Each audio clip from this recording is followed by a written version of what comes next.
You, your beater of a car, a distant music festival, and the wide open roads in between.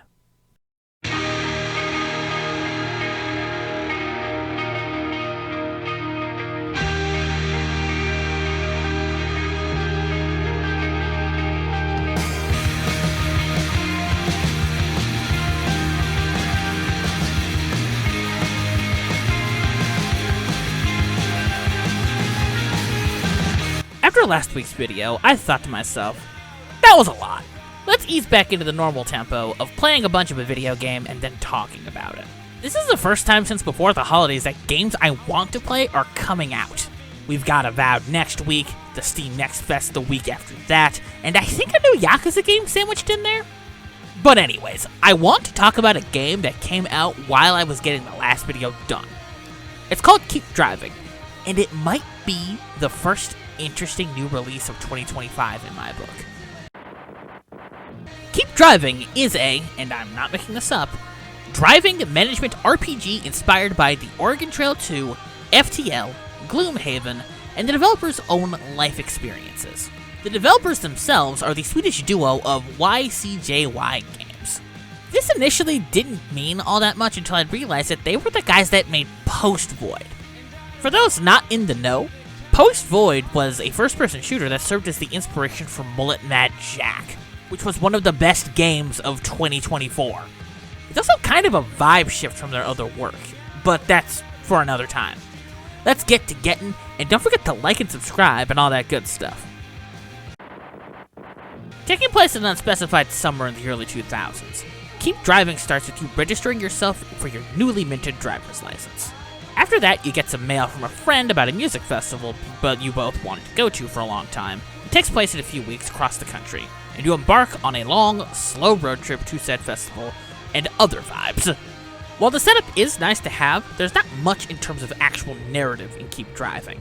It's more about evoking a specific type of nostalgia and vibe. The carefree times of your late teens and early 20s in the early 2000s, and it's a hell of a vibe at that. And I think that's what Keep Driving does best. It delivers immaculate vibes. But of those vibes, this is all done with a heavy sense of melancholy. It feels like you're wistfully looking back at a time when you barely knew how the world worked, with the good times and the bad. But since this leans into more of what the gameplay is incredibly good at, I think I'll just jump over to the gameplay for now. Keep Driving begins with that aforementioned registration of your license, and it's done by way of a survey. These ask questions like, what's your occupation, what's your relationship status with your parents, what your car is, etc. These choices give you a starting set of perks to work with that determine your playstyle. You start off initially with an ugly-ass sedan, and it's good for getting things started. Got a lot of seats and decent trunk space. And there's the starting item set. Do you go with Mom's Care Package, or do you go with your trusty toolkit, or an electric guitar and a case of beer? I went with the tools because I decided to go with being a part-time mechanic and wanted to curb any troubles car ownership entailed. And after all that, you're off to the races with the initial objective of getting your hands on some concert tickets and getting to the festival on the other side of the country. This is where Keep Driving lets you loose. The world is your oyster, but it's slow to open.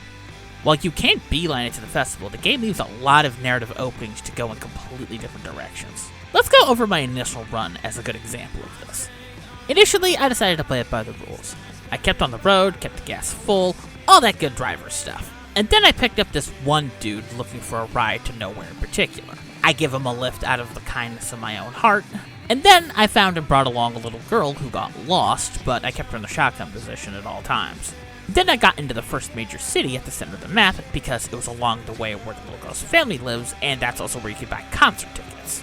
And right as I was about to get my tickets for said festival, I got a message from the hospital there that my grandmother wanted to talk to me. So I figured, there's no shame in doing that. I drove down to the hospital, and when I got there, she told me that she didn't have much time left. She then told me about this cottage that she initially left for my parents that they couldn't claim because life got in the way. So then Grandma left the land to me and told me how to get there.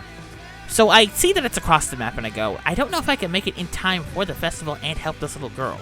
So I get the kid back to her parents for a touch of reunion and see that I have like 3 weeks before the festival starts. I exclaim, oh, that's plenty of time. So I make the trek to claim my inheritance because that's what Grandma would have wanted, and that's how my first run ended. At first, I was confused. because I thought I could do it all, but it turns out you can't. I just went down the inheritance path and ending, and that's when it hit me. This is more of an RPG than it is a management game. There's still management elements in there, but it's mainly about telling you an emergent narrative based on your choices. Mine was, in summary, a story of a summer brought together by familial love and loss, and showing that sometimes life isn't as concrete as we all think it is. These were all done through the choices that I had made while I was playing, and that is fucking cool as hell. Keep Driving does this in a multitude of ways because after I finished it, its main menu changed from the standard orange screen to an open travel journal that showed me that there are up to 9 endings in total based on the choices you make, and when I saw that, I immediately loaded back in and started up a new run. And these endings range from actually going to the festival to more out there stuff that I won't spoil. And when you start a new playthrough, you can get a different car or keep the same one with the same upgrades that you have in the last journey, which felt very Chrono Trigger New Game Plus in a way. Suffice it to say, I'm going to be doing my damnedest to get all of those endings. And for those wondering, the first run took me about 4 hours according to my Steam playtime. And you're probably wondering, this narrative stuff is all well and good, but how does the gameplay fully work out? Like this.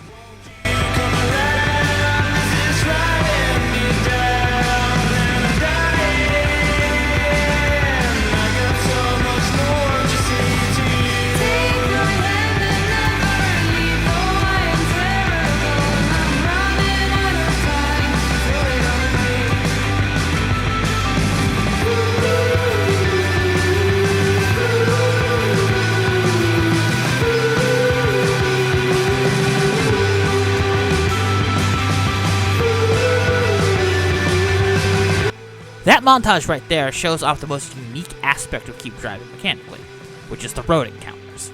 These show up on the map when you're making your way from one destination to another.